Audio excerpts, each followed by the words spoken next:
자, 그런데 이 새 정부 일기 인사를 살펴보면 유독 민주당 소속 현역 의원들이 많죠. 자, 어떤 배경냐를 놓고 여야 해석은 정반대입니다.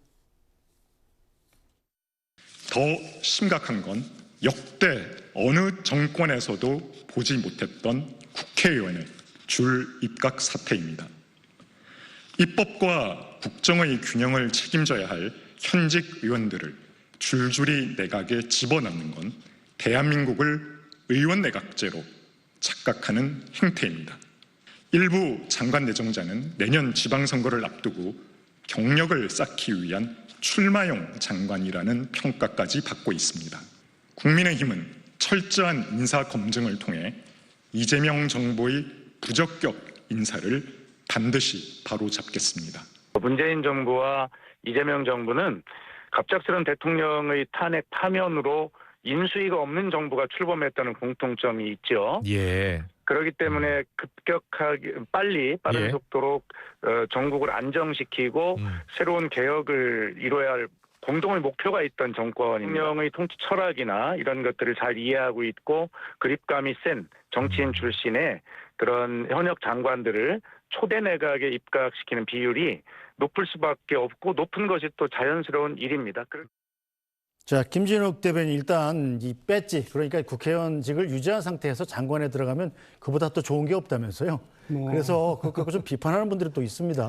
지금 이제 우리가 대통령제인데 의원 내각제처럼 이렇게 하면 되겠느냐 이런 뭐 비판의 말씀들 충분히 나올 수는 있다고 봅니다. 다만 지금의 상황의 특수성을 좀 인정해야 할 필요가 있을 것이다. 네. 방금 전에 박수현 의원께서도 말씀 주셨습니다만 이번에 12.3 비상겸으로 인해서 윤석열 전 대통령의 파면이 있고 60일 만에 대통령 선거가 치루어지고 구성된 내각입니다. 인수위도 없이 출발하는 이런 상황 속에서 빠르게 국정을 안정화시키기 위해서는 일단 공직사회가 안정화되는 것이 필요하고 그런 안정화에는 이 약간 그립감이랄까요? 좀 장악력이 좀 강력한 정치인 출신들이 대거 등용될 수밖에 없는 그런 상황이 있었다. 또 한 가지 이유는 지금 이제 이재명 정부는 많은 개혁 과제를 가지고 있습니다. 그런데 이런 개혁 과제들을 추진하기 위해서는 그 동력이 필요한데 그 동력을 확보하는 방법으로서 어떤 민심과 호흡하는 방법을 알고 있는 정치인들의 어떤 역량 이런 부분들이 좀 필요했다라는 부분들을 좀 먼저 말씀드릴 수 있고 지금 이번에 입각하신 분들이 최소한 재선 이상에서 3선, 4선, 많게는 5선 국회의원까지를 역임하면서 네. 굉장히 전문성과 어떤 이 능력을 인정받았던 그런 분들이 대거 입각을 하게 되어 있습니다. 그렇기 때문에 아마 이재명 정부의 초기 이 어려운 상황들 속에서 이 정치인들의 입각이 어떻게 보면 좀 필연적인 것 아니겠느냐. 불가피한 측면이 분명히 존재한다라는 부분이고요. 우리가 지금 어디까지 의원 내각제로 볼 것이냐. 네. 우리 헌법이 의원 내각제적 요소가 가미되어 있는 대통령제다. 이렇게 지금 구분을 하고 있는데 그러면 몇 명까지가 가능한 것이고 몇 명부터는 또 안 되는 것이냐. 이런 부분들에 대한 어떤 이 명확한 규정이 없기 때문에 이 부분에 대해서는 어떤 서로가 양해할 수 있는 그런 부분들을 정리해내는 것. 이것도 이번에 한번 논의해 볼 수 있는 그런 과정 중에 한 가지가 아닐까라는 생각을 해봅니다. 네, 자, 김영일 실장님. 그런데 이 배지 장관들이 많아지면 기본적으로 국회 기능 중에 중요한 게 행정부 견제인데 이게 좀 약해지지 않겠느냐 걱정하는 목소리도 좀 있긴 해요. 뭐 그런 이야기 할 수도 있겠습니다만 행정부 견제는 뭐 입법부가 하는 것도 있지만 대부분은 이제 야당이 해야 되는 거죠. 네. 그래서 우리 국민의힘이 소수긴 합니다만 똘똘 뭉쳐서 입법부를 대표해서 행정부나 대통령이 잘못하는 것에 대해서는 그때그때 문제 제기하고 대안을 제시하는 그런 모습을 하는 게 필요하고요. 유독 이번에 이재명 정부 초대 내각에 이른바 배지 장관들이 많이 임명되는 것은 불가피한 측면도 있어 보입니다. 왜냐하면 민수위가 없고 네. 그다음에 청문회를 거쳐야 되기 때문에 그런 등등의 것도 있습니다만 제가 보건대 아까 말씀드린 것처럼 보온성도 분명히 좀 있다고 생각합니다. 그러니까 배지를 달고 내각으로 지금 이 후보자로 임명된 분들 보면 이재명 대통령과의 특수관계 있는 사람들이 많아요. 정동영 통일부 장관 후보자. 그렇죠. 정치를 시작했던 정치적 사부 같은 사람 그렇죠. 아니겠습니까? 예. 그리고 과거 20년 전에 통일부 장관을 했던 분이에요. 네. 그리고 제가 알기로는 지금 통일장관 해봐야 별로 할 일이 없습니다.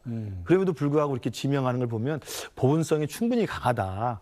그다음에 정성호 이번엔 법무장관 후보자야 물론 검찰 개혁에서 일종의 그 좀 온건론을 주는 메시지가 있긴 합니다만 이분도 오랫동안 정말 모셔왔던 정치적인 좌장의 역할을 했던 분 아니겠어요? 그렇죠. 그리고 또 지금 그 배지로서 이야기됐던 전재수 그 해수부 장관이라든지 네. 강선우 장관 후보자라든지 이런 등등을 보면 물론 정치인으로서 불가피한 측면 때문에 후보자로 임명한 것도 있지만 그동안의 민주당 대표로서 야당을 이끌어가면서 그리고 대선 캠프를 운영하면서 일정 정도의 농공행상에 따른 정치적 보훈의 네. 성격이 강하다는 이야기를 저희 야당 입장에서 말을 하지 않을 수가 없다 말씀드립니다. 네, 자 박준호 논술은 일단 그런데 국회의원직 유지한 장관들 후보자들은 대개 보면 이제 줄줄이 청문회를 거쳐야 되는데 청문회에서 그래도 좀 유리하다는 강점이 있죠. 네, 같은 의원 신분이기 때문에 사실 제가 알기로는 현직 의원 신분으로 장관 후보자 낙점이 돼서 청문회 과정에서 낙마한 사례는 거의 없는 것으로 알고 있는데 혹시 있었나요? 없는 것으로 알고 있는데 아마 그런 점을 아까 이제 김 실장님도 말씀하셨지만 뭐 이재명 대통령도 고려를 했을 것이고 사실 조금 이제 뭐 농담 같은 얘기지만 이렇게 정치부 기자들이 취재를 하면서 네. 이게 청문회 취재를 할 때 보면 유독 순하게 아주 잘 넘어가는 청문회가 국세청장 청문회입니다. 그건 왜 그런지는 잘 모르겠는데, 근데 이번에는 국세청장 후보자도 의원 출신이고요. 물론 이제 출신이죠. 국세청 경쟁하지만 뭐 네. 그런 상황이기 때문에 제가 보기에는 지금 그 국민의힘 입장에서는 이제 소수 야당이라는 물리적 한계도 있지만은 사실 이제 그 국가 행정의 정상화를 바라는 여론이 상당히 높은 상태이기 때문에. 네. 이 청문회 정국에서도 뭔가 상당히 이제 근거가 있거나 아니면 중대한 결함 이런 게 아니고 그냥 이제 발목 잡기식의 검증을 할 경우에는 오히려 좀 역풍에 직면할 수도 있는 그런 상황이라는 점 알면 부담이 될 겁니다. 그래서 제가 보기에는 지금 김민석 총리 후보자의 인준 여부에 따라서는 나머지 후보자들은 조금 과거와 달리 되게 속도감 있게 청문회가 진행돼서 넘어가지 않을까 하는 예측도 좀 조심스럽게 해봅니다. 네. 자, 보건복지부 장관 후보자에는 이 정은경 전 질병관리청장이 지명됐죠. 자, 정은경 후보자는 최근에 코로나19 당시에 배우자가 마스크 같은 관련 주식에 투자했다 이런 보도가 있었는데요. 여기에 대해서는 어떤 입장을 밝혔을까요? 먼저 그 후보자 지명에 대한 소감을 좀 먼저 말씀을 드리겠습니다. 네, 보건복지부 장관 후보자로 지명되게 돼서 막중한 책임감과 사명감을 느낍니다. 의료개혁과 그리고 모든 국민들의 기본적인 생활을 보장할 수 있는 사회안전망을 강화하는 데 최선을 다하겠습니다. 최근에 그 주식 보도 관련해서 논란이 있었습니다. 근데 보도 내용에 잘못된 내용이 많이 있어서 청문회 과정을 통해서 사실관계를 기반으로 국민들께 충실하게 설명드리도록 하겠습니다.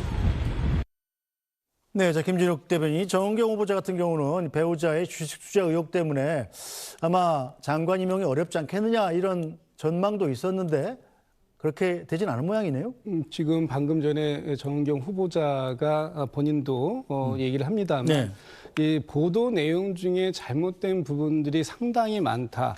아마 이제 주식 투자를 했다라는 것하고 그것이 어떤 불법성이 있는 부분하고는 다른 문제 아닙니까? 예를 들면은 뭐 그 사전에 내부 정보를 알았다든지 아니면 다른 상황들을 가지고 투자에 활용했다라는 부분들이 있으면 모를까. 그런 것이 아니고 당시에도 많은 분들이 이 방역과 관련된 그 업체나 이런 쪽에다가 투자를 좀 많이 하셨거든요. 네. 그런 과정 속에서 정상적인 투자 활동이었다면 물론 도덕적으로 비난이 일부 있을 수 있겠습니다만 그것과 그 법적인 부분은 완전히 다른 문제이기 때문에 앞으로 이 청문회 과정을 통해서 충분하게 해명하고 소명할 수 있다라는 부분들을 지금 얘기를 하고 있으니까요. 뭐 그 부분에 대해서는 기다려 보시면 좀 어떨까 싶습니다. 네, 자 김 실장님, 일단 정은경 후보자 같은 경우가 이 청문회에서 해소가 되면 좋겠습니다만, 자 야당 입장에서는 이 장관들 후보자가 많은데